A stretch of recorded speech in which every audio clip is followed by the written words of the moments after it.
Guys, welcome back to another episode of the Gardener's Shed podcast. Keep that one in for you. A little bit of a look behind the old wizard sleeve, so to speak. So in this episode today, I'm going to have a chat with you guys about a work-life balance, which is, in my opinion, I'm hopefully going to keep it as positive as possible. But first, I want to just have a chat with you about how I see the world at the moment. Now, I'm not going to get political. I'm not going to, I don't believe in talking about, coarse sort of like religion and politics, anything like that. But I'm going to talk about how I sort of see the world now and how I think we can do our best to sort of protect ourselves. It's maybe a little bit doom and gloom, but I'm hoping it isn't going to be doom and gloom. So I'll get on with it and you'll get what I mean. So I think anybody that's, I think if I can't even say if you've lived under a rock, when people say that, and you see it, because you have a great big surprise. Don't get me wrong, I can imagine there's certain portions of the populace that are a bit blind to what's going on, or they choose not to, or they live in their own world. But there's a few things I've noticed is the cost of things. The flip side to that is the money. I've noticed this season that money has been very tight for some people, and also the general state of play. So the cost of things is absolutely astronomical at the moment. Not to the point where it's like, post-apocalyptic, where it's 40 quid for a tin of beans, or when all them arseholes during COVID was selling bags of flour online for £10. No, it's just an everyday cost of things. So some things have come down. I bought diesel the other day, and I bought the premium diesel, and it was £1.40 a litre. Now, I don't know if that's good, because when we had all that bother with the fuel things a few years ago, I made a point of just not looking at the price of diesel. Because at the end of the day, you need it. If I need a tank of diesel and it's, £2 a litre, and everywhere else is £2 a litre or whatever it was, I'm not going to sort of then go back and think, right, I just won't put it in, because I won't be able to get to work. So if I need it, I need it. I would, in my life, go without on something else to prioritise basically the essential things.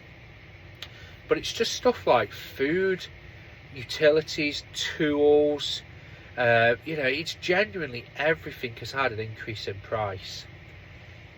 I think as well, I've noticed this year, customers, new and old, it's like as if there's not as much money floating around, or this cost of living BS that was happening a few years ago. And I say bullshit, but in all fairness, it's true, because it's bit really hard.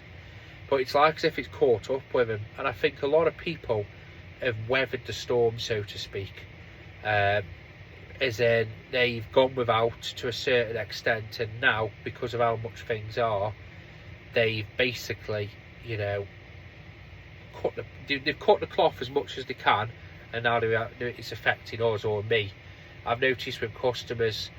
So there's people I did work for last year that I'm ringing up. So at the start of every month when I do my diary, I look at what work I had on last year and all the one-off jobs. I ring them up and I say, hi, it's Sam, Sam the gardener. Hi, it's Sam from SGM.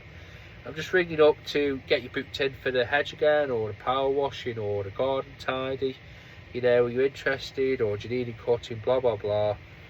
And every single month that I've done it, bearing in mind the work was done at that time, as in the start of the month, or at the 15th or whatever, so I'm ringing up to get it booked in. A lot of people have all said, oh, I will do, but could you give me a call next month? Could you give me a call in a couple of months? So it's like as if there's been a delay, and a lot of people have done that. They booked it, don't get me wrong, they aren't, and they haven't haggled the price, they haven't thingy,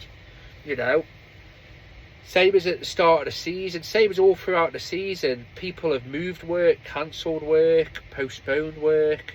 Could you do it a bit later? Could you give it a miss this time? Now, I'm not including the tight arses in this mix, because in my opinion, they'll always be tight, and they're always retroactively tight. as in they will use whatever excuse they can to basically save money. So I'm not including them in this sort of thing. The people I'm on about are good people, steady people, reliable people, where they've sort of basically gone without. You can just tell with them where they've weathered it enough, or they're juggling their finances, so they're getting it sort of, booked in. So, like I said as well, and another thing I've noticed is just a general. Now, like I said, I'm going to keep it as PC, non-political as possible, but the state of play, you've got to look at what's going on in the Middle East. You've got the Russia, Ukraine war, whatever.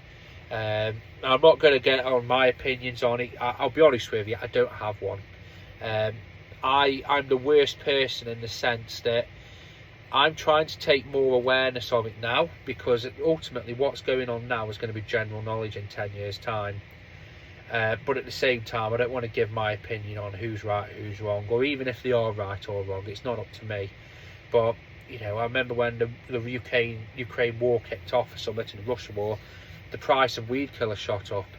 Price of fertiliser shot up, because that was where a lot of it was manufactured. So it does have a knock-on effect to us. We've got that. We've got, I'm not saying it's all prepper, but you see where they're saying about, the UK. I don't know if it's a scaremongering, but it's like, prepare a survival kit, prepare a 3-day kit. What was that in Portugal? That big power cut, or their ATMs where the cash points didn't work for a few days. There's a lot of stuff that's going on, a lot of hokey stuff. You've got all that business in Iran. So you've got to sort of think, what is going on here? Like I said, and when I talk about all three of them things, you can't sort of say that it's not looking rosy. I've asked this question to a few people now, and it's not. And I'll ask you guys now, and let me know in the comments whether you yes or no, basically. But it's not so much, I think I know the answer, because it's quite an open-ended answer, but it's how quickly people take to reply to this answer.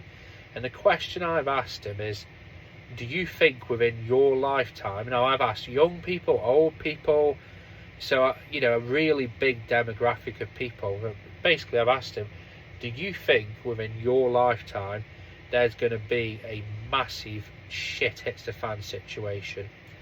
As in, total war, World War III, and I'm not on about troops on the ground over here or plague, but something equivalent to that is going to happen over here. And every single person has said that they think within their lifetime, yes, it could happen.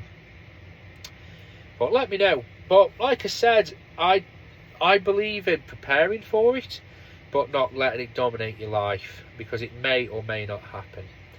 But anyway, so how can we prepare for it as a self-employed gardener? Well, we can't do anything to stop, if something really huge happens. I suppose we can shove some tins of spam in the back of a van and shoot off if we need to.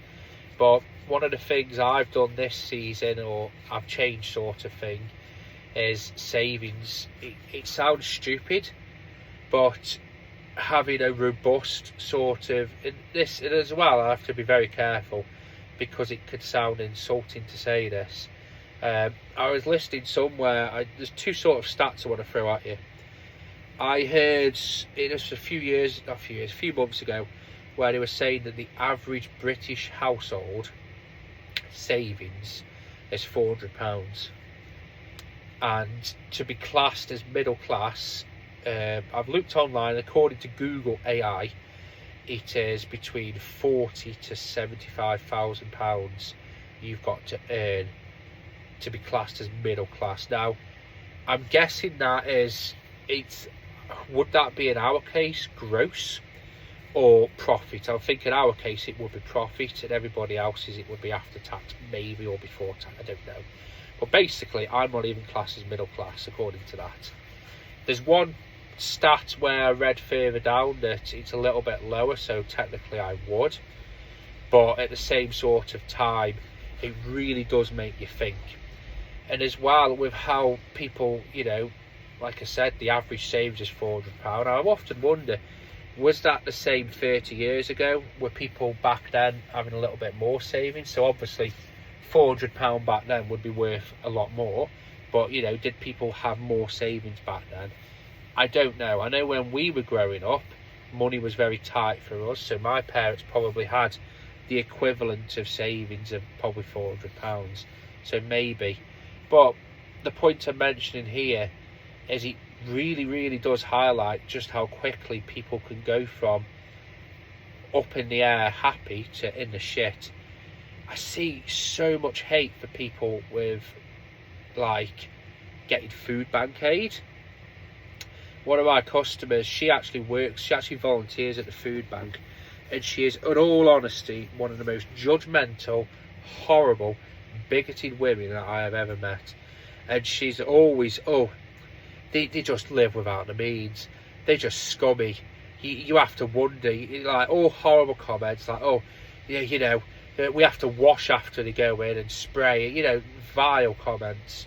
But you've got to think, if you know, you imagine a family where they've got £400 in savings, imagine if you have a big bill, the boiler gets bust, they need hot water for the kids, so they'll, you know, they'll put it on a credit card.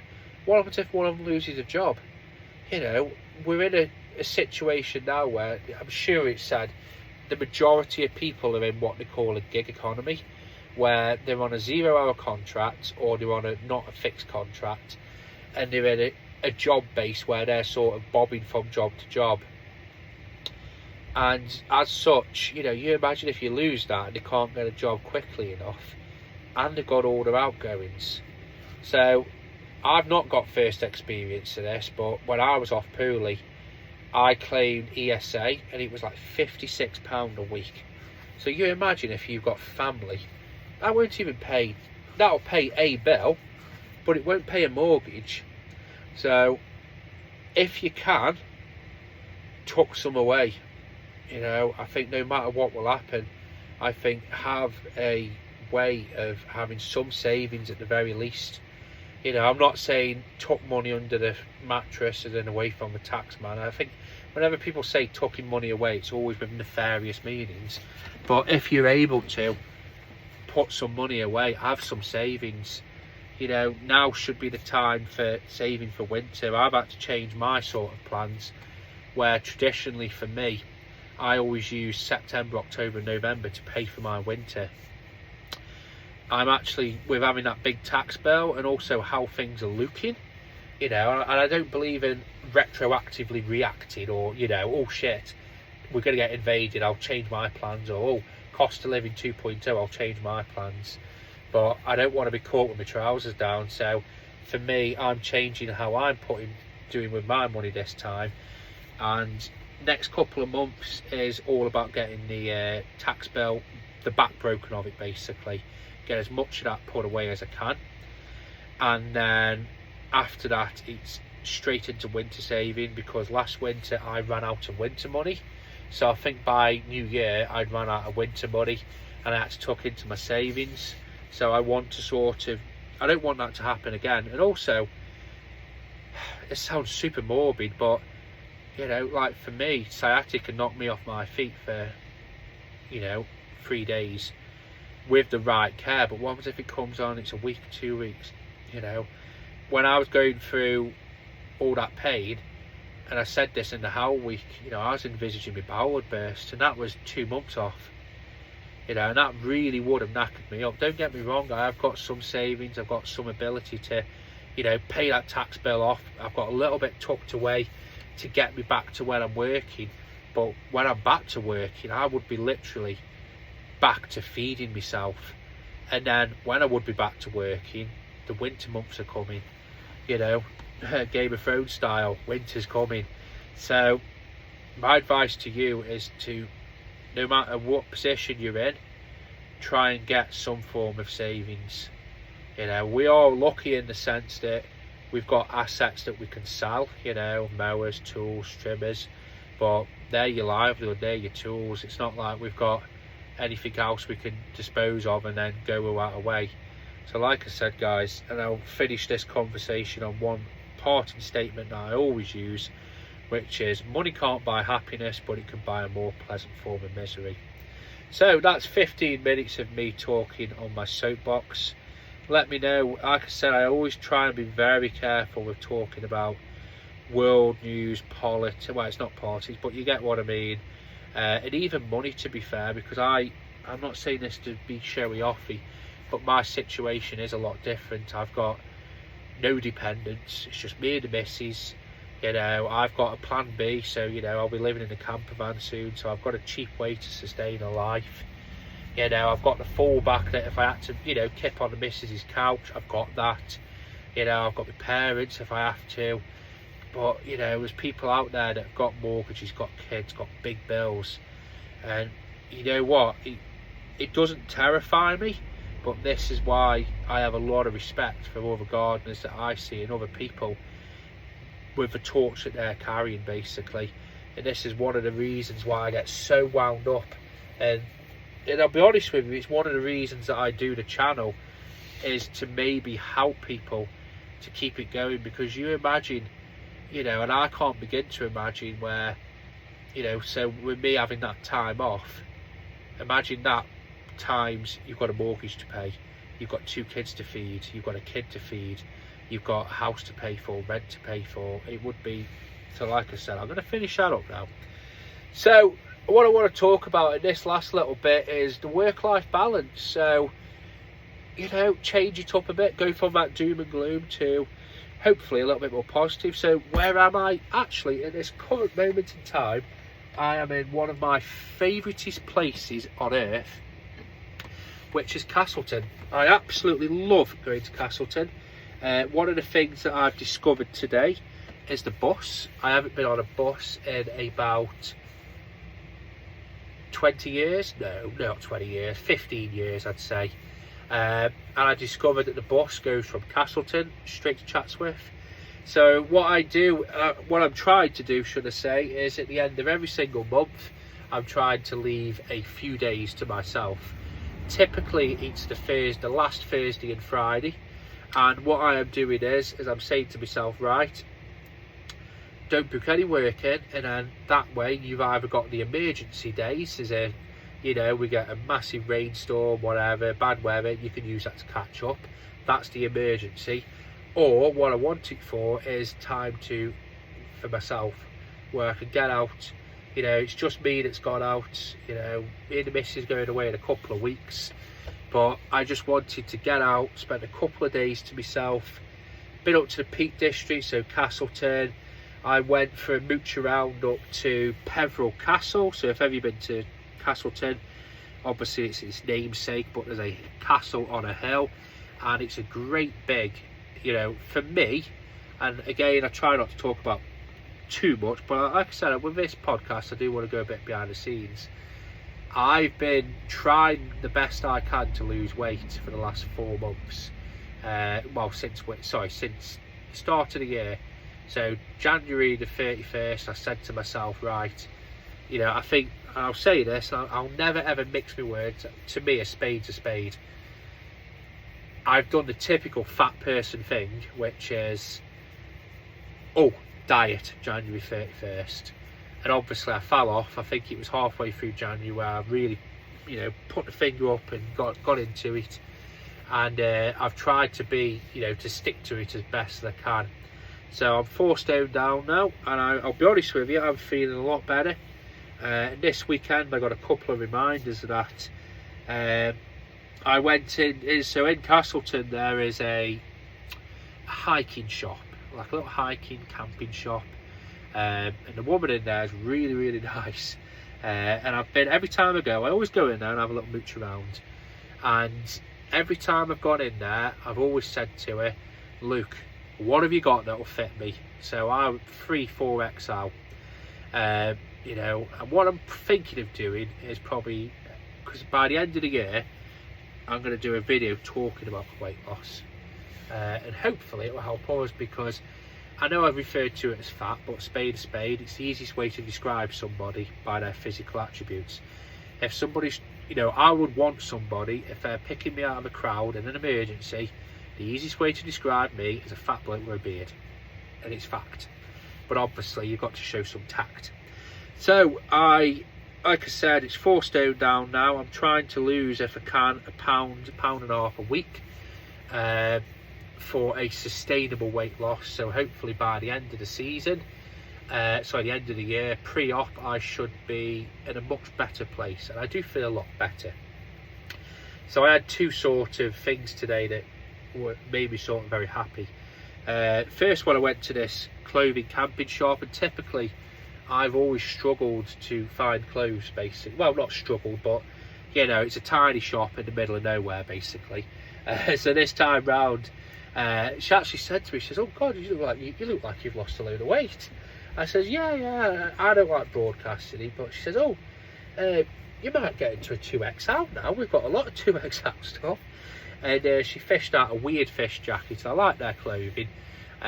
She said, "Yeah, give this a go." And you know what? It fitted, it zipped up.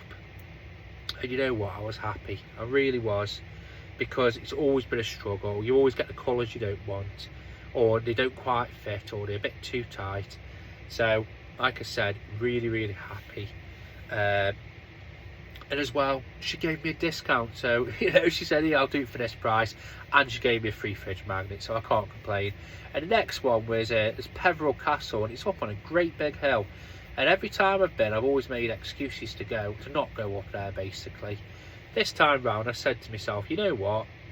Get your fat arse up there, Sam. And that's what I did. I went up there.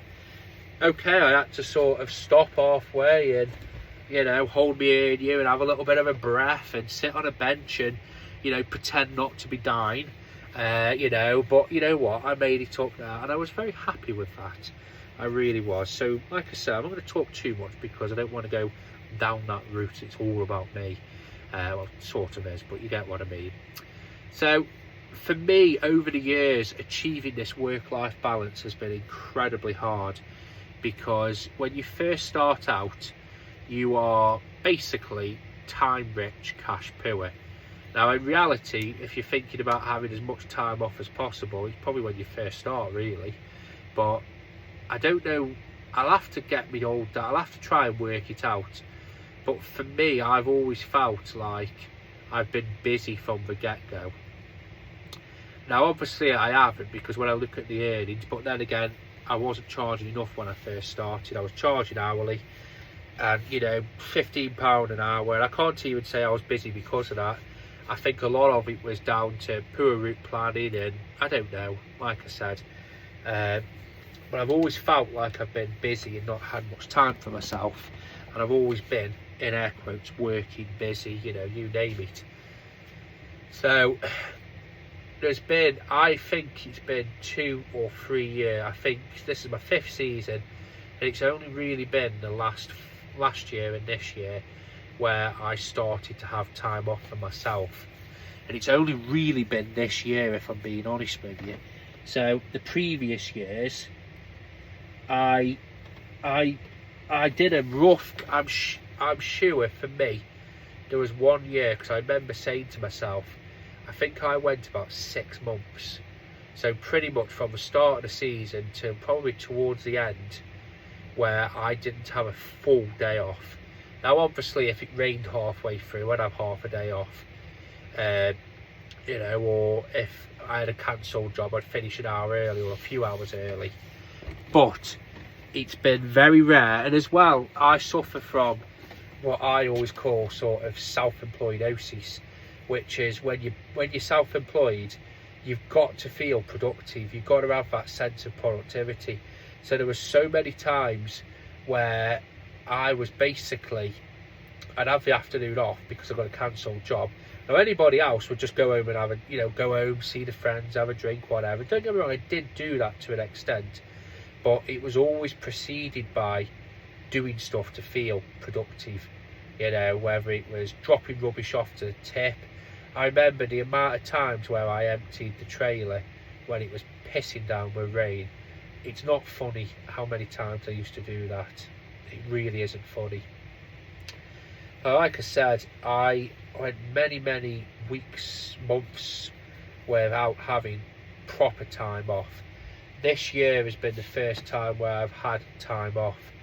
And you know what, it's so important. I know when you first start, it's easier said than done. And when you first start, you're building your business, you're getting your business to where it needs to be, you know, you're working all the hours, and you might think, you know, somebody saying try and get some time off. You know, another thing as well, it depends on your situation. I suppose if you've got children, you have to have time off. You know, a friend of mine, he's self-employed now, and he was saying to me, you know, he's got kids, he's got a wife, and he says if he has time off, he doesn't work, so they argue about not having enough money. And if he goes to work and earns some money, they argue about not being around enough to do the work, his share of the work, basically. And well, my answer to that is, well, you know, you've got to suck it up, basically. You know, if you need the money, you need the money. But it's not that easy, and it's not as clear cut as that now, is it really? You know, I think especially relationships and families, it's a two-way sort of street.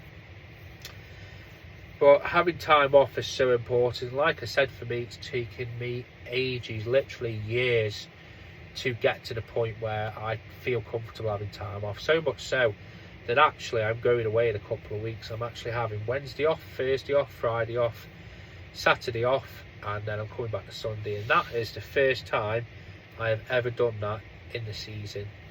And you know what? Part of me was thinking, shit, the customer's going to moan. What the customer's going to say? You know what? They didn't care. They were like, yeah, come whenever. Yeah, come the day before. Yeah, that's fine. No one was like, oh God, you know.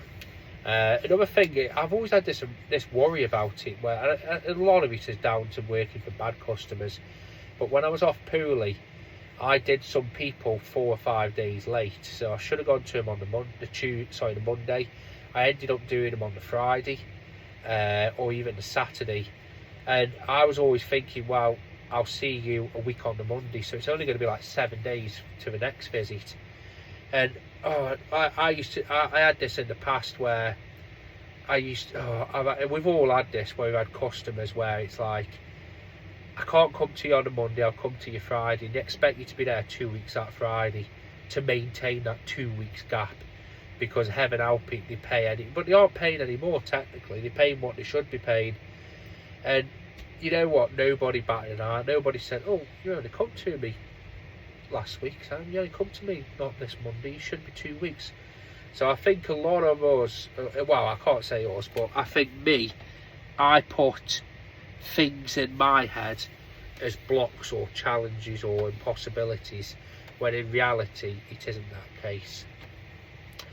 So I'm going to wrap this video up, a few little sort of parting thoughts. Savings, if you can, tuck away. Let me know if you want. So like I said, I keep saying that, and I hate it because I catch myself saying stuff like I said, or in hindsight, you know, all these stupid sayings. But I want to use this podcast, one, to help people, but also it's a bit more of an overflow for me. But there's things that I do within my sort of life to save money or invest, you know. So for me, it's not all about putting, you know, money into a bank account. I've got other ways of saving money or investing. Let me know if that would be interesting in you. You know, I have got a second YouTube channel. I don't talk about it too much, but for me, one of the things that I want to start doing in that, it's basically aimed at me. It's called Sam in a Van, the YouTube channel, and it's me basically plodding around in a camper van.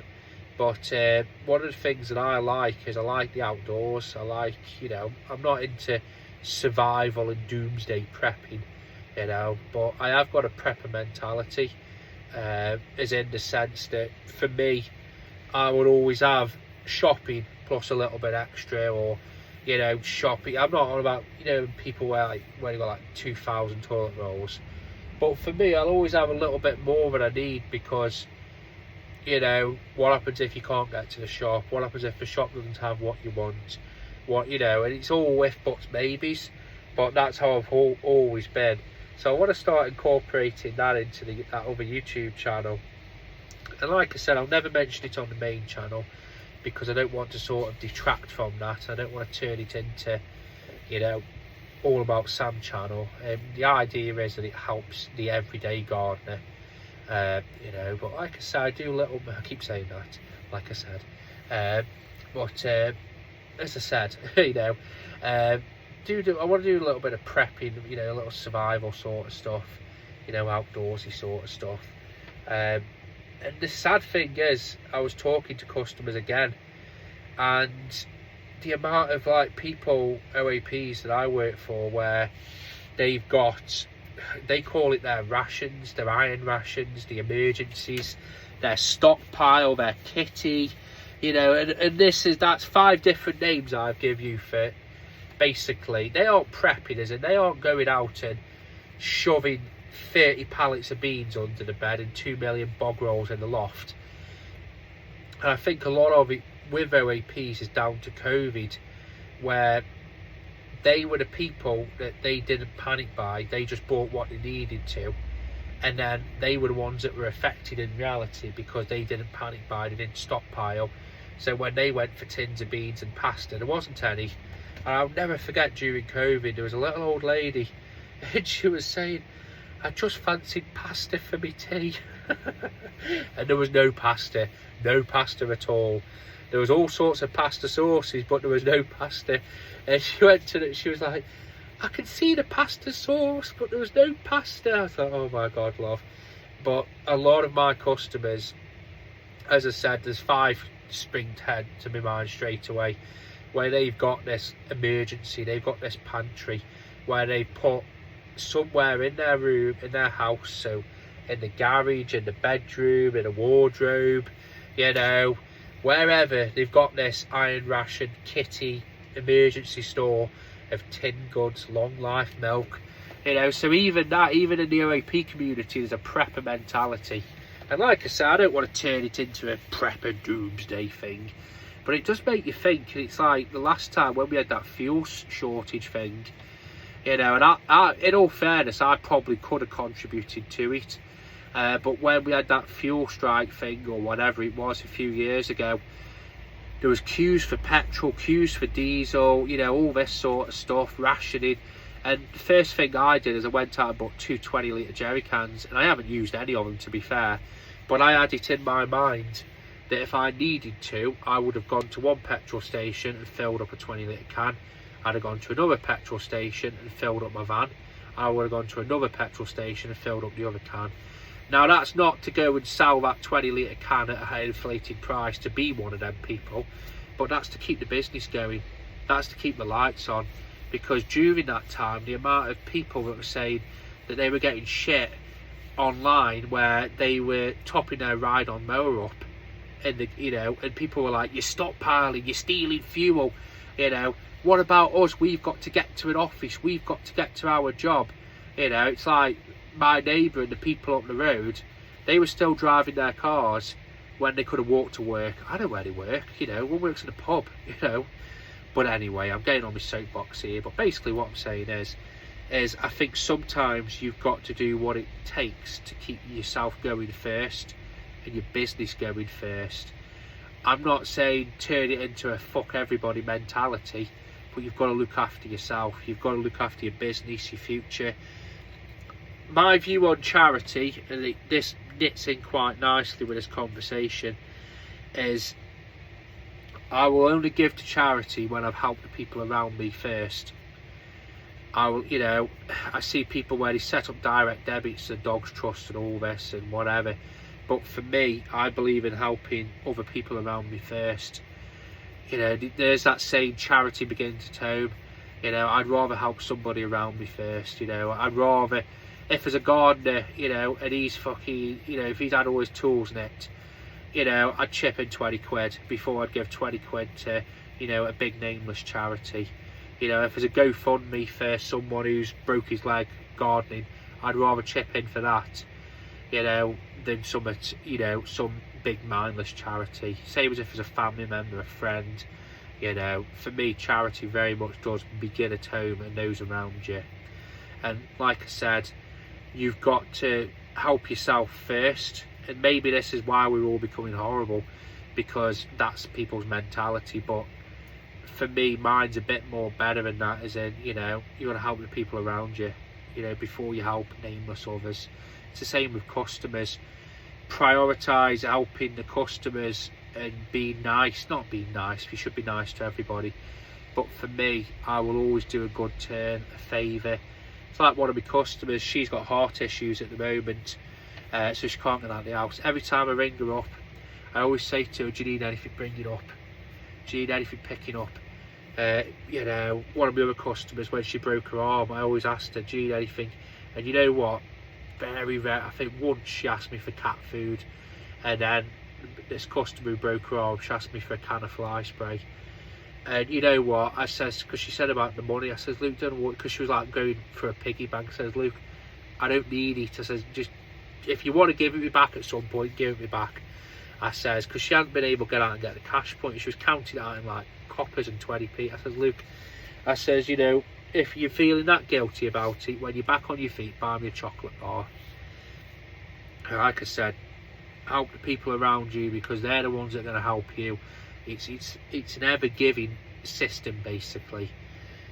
You know, so, you know, helping the tight people and the horrible people, they won't give back, they won't help people, they won't help others. For me, I always, you know, in the sort of the pass it on sort of thing, pay it forward thing, I do believe in that. I think, you know, people will do that and they'll help others. I just think it creates a better world, if I'm being honest with you. For me, I'll do a random act of kindness. You know, I'll do something to help people. You know, it's like today when I was at the pub, a woman, she had to come back. There was like 3 people behind the bar. There was me and this lady at the bar. She had 3 drinks, and the beer gardens all the way round to the back of the pub. And the 3 people behind the bar, they weren't going to help her. She said, I'll have to come back. 2 of them were like, one was on the phone, the other one was just staring into space. And I just says to her, I says, look, are you going to the beer garden? She says, yeah. I says, 2 seconds, let me pour mine, and I'll walk around with you. Because I was going to say, and I carried it round for her. I shoved my bag of pork scratches in my pocket, and I walked round. So for me, that's how I look at kindness and charity and all that. So you've got a bit of an insight into my personality there. So, as usual, guys, have a good day, keep on gardening, and all that good stuff.